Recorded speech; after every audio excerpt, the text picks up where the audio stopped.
Alright guys, well here's part two of this little series on the Hornady 73 grain ELD match. And the two powders we're going to test today are the 48 H4895 and H335. These two powders are very close in terms of burn rate on the chart. I actually saw some pretty good groups with H335 when fireforming this Starline brass, and I was just using some 50 grain nozzler ballistic tips for that. So I got pretty good performance with this guy. These guys are very close in terms of burn rate on the chart. This one, the H4895, is an extreme powder, so very interested in how these perform, especially the 4895, in case I want to use this in like cold winter, conditions. So, anyways, charge weights are the same, starting at 21 grains and going up to 23 grains in half grain increments. Now these are ghost loads, so again, disclaimer: this data is not in the book. This is my, kind of starting loads for this bullet with these powders, so don't take this as solid load data here, but we'll see how these guys go or how they perform at the range. So we're gonna head there now. All right guys, I just want to take a minute for a little update. There's been a little bit of time between the last video and this video. It's because I've been waiting on the wind. In the spring here in the mountains of PA, it's brutal with wind. The temperature swings really makes the wind kind of tough. And with 22 caliber, with load development, really got to try to pick a calm day. As you can see, it's middle of April. We got about 5-6 inches of snow last night, but we also have low wind conditions this morning. So I'm gonna take advantage of this and continue this, this load development.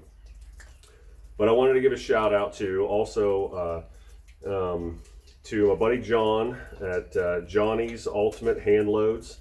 Go check out his YouTube channel. The last video I watched of his, he did some 308 hand loads. He ran it out to 600 yards. Pretty impressive video. So go check that out. That's a good one. But I'm just setting up here, and we're going to test these next two loads.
All right, well, back from the range, I've got the cards all marked up here.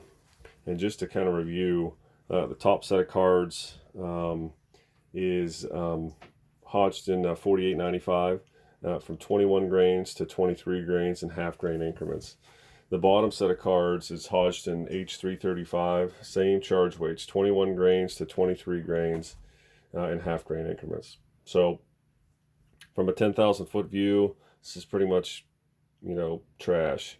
Nothing kind of come out of this that was worth building on, but we'll just review what we got here. So 21 grains of 4895, we got a 1.3 inch group on that.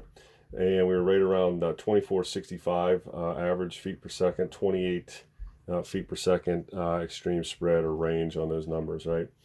1.5, you know, 25, 55, 28 on the extreme spread. Now a 1.8 inch group, 2655. Basically, the story is the velocity always is increasing through this set here. But we got a 1.1 inch group, a 1.5 inch group, so nothing really spectacular there. For the H335, this is probably the powder out of everything I've tested. This is the one I'm least interested in. But you know, whatever, I have it, I might as well try it. We got a 2.1. This was kind of coming in. These guys are very similar in terms of velocities. 2461. We topped out here at 2760. But a 2.1 inch group, a 1.8, a 1.7, a 2.9, and I actually had to quit on this one because this is 1, 2, 3 shots right here. After 3 shots, I was like, I'm going to smack my phone, so I don't want to kind of continue. The phone is always in very close proximity. I'm shooting over the thing. But anyways, like I said, here again, 73 grains. We've went through this exercise with all these powders, and you know, I guess we haven't run Varget through this thing yet. But here again, I would say from what we have so far, this gun does not like this bullet either, which is kind of a common kind of thing with this rifle. So, you know, it gets to a point here where, you know, you start seeing groups like this show up, right? And you run a whole set, and my lowest group on this was a 1.1. It's like, this is not going to work for what I'm trying to do, all right? I got a fox or coyote or a groundhog or something at 250 yards. Am I going to take a shot at that thing with this type of, you know, confidence? No, I'm not. So it's kind of getting to the point here where, is it worth kind of continuing on with this gun in this state? So there's a couple things, a couple ideas I'm kicking around here, because I view this as an opportunity, right? An opportunity to learn something. And the reason why I say that is, I don't know if you noticed from the videos, but I usually have a card over here to the right, just kind of on its own. This is my zero check card. Every time I go to the range, I'll shoot a 3-shot group with my workloads. So this was the 68 grain boat tail hollow point with my, you know, 25 grains of Varget, 25.5 grains of Varget. And this guy, right, I reviewed some of the videos. This group has actually been spreading out, where I have had, let me grab one of my better cards. This was like the first couple groups I shot with this combo, right? That's under 1/4 of an inch. And then this one is another one, right, on a separate day. That's pretty stinking good, but it's slowly but surely went from this to this over here.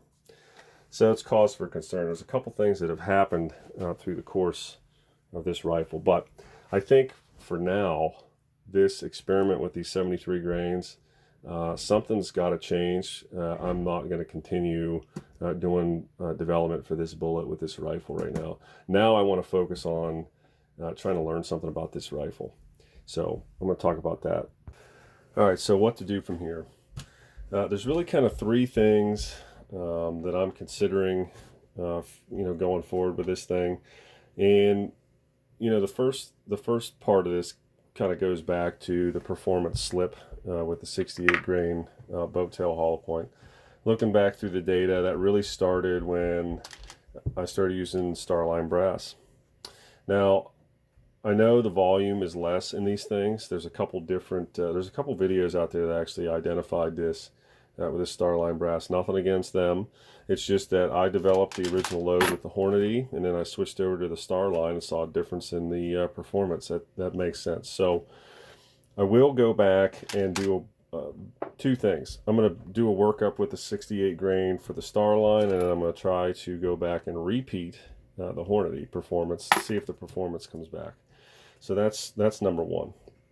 Number two is sometimes when this type of thing happens, where I've used this gun all winter long in sub-zero temperatures and all that, sometimes maybe like something's physically changed with the gun. With a bolt gun, you would check the bedding, right, for example, and I'm going to do that with this too.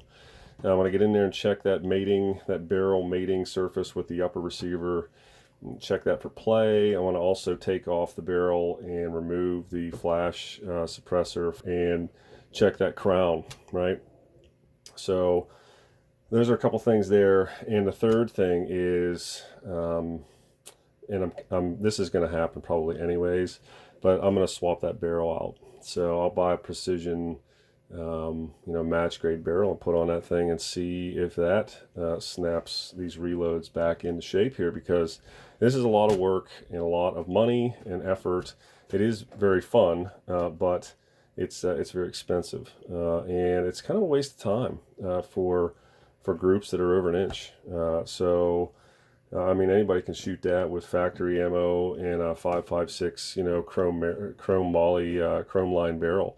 It's like this gun is got to be better than that. So we're gonna work through this. It'll be fun, but stay tuned for some new videos. And the other thing is too, if you have any comments, any ideas, let me know in the comment section. I'm always watching for those.